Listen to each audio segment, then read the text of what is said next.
I don't know if I'm a metalhead, but I like heavy metal. I've seen Iron Maiden a couple of times and I have Steve Harris' signature bass, so at least I'm a little familiar with the world of heavy metal. Now there is also a brand new game for the Nintendo Switch, Untitled Overkill, a game that revolves around heavy riffs and guitar playing characters. Yeah, almost everything in this game has a connection to the genre, but the question is, what is this game about and is it fun? Feel free to subscribe to my channel, I review new games every week. I received a review copy of this game and with that said, let's check out Metalhead's Overkill.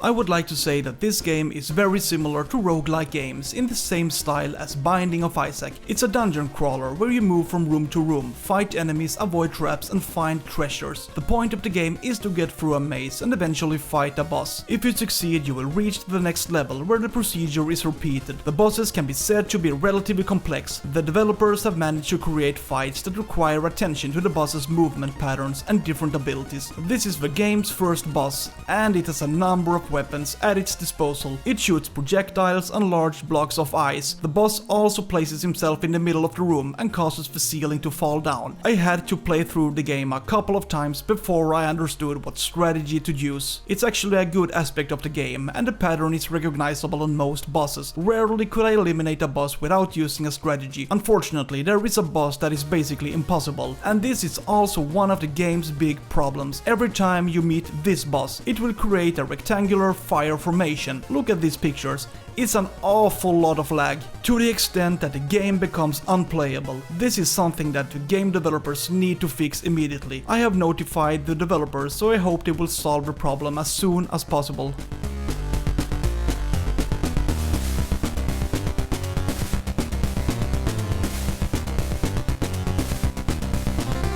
At the beginning of the game you can choose between two characters, Axel and Eve. The other two are locked until they have completed the entire game. To the right of each character you see their strengths and weaknesses. There is also the option to purchase upgrades that can be to one's advantage. For example, damage, extra health and faster speed. Along with the courses there are objects that can strengthen one. It can be things that have a one-time use only, but sometimes you find permanent buffs. Usually there is the opportunity to visit a store. The store owner sells a plethora of different items, for example keys, extra health and the various useful items. I've also seen him sell money. Weird indeed, what a bad deal for the seller. On each level there is also a map that gives a good overview of where you have been, which rooms you have missed and what is in different rooms. For example, you can enter a room where you fight against waves of enemies. After each wave you are rewarded with things that benefit you. This room can be challenging if you don't manage to eliminate the enemies in time. You risk being overwhelmed by enemies. A pretty fun room actually, but usually you enter rooms that only consist of destructible debris and a number of enemies. The enemies have different characteristics that may be necessary to understand. Some use a charge attack, others deal ranged damage and some use jump attacks. I found it to be tricky, especially if you enter narrow rooms with enemies with different characteristics. The lack of space can lead to problems, a great risk of injury. On the Nintendo Switch you control your character with the left stick, aim with the right stick and shoot with the ZR button. However, it's possible to change in the options menu. If you're used to steering with the left stick and aim and shoot with the right stick, then there is the option to make this choice. This is good. Using ZR to shoot is not ideal for me personally, so shooting with the right stick feels better. It also feels responsive to move the character across the playing field. I generally think the control in this game is easy to handle.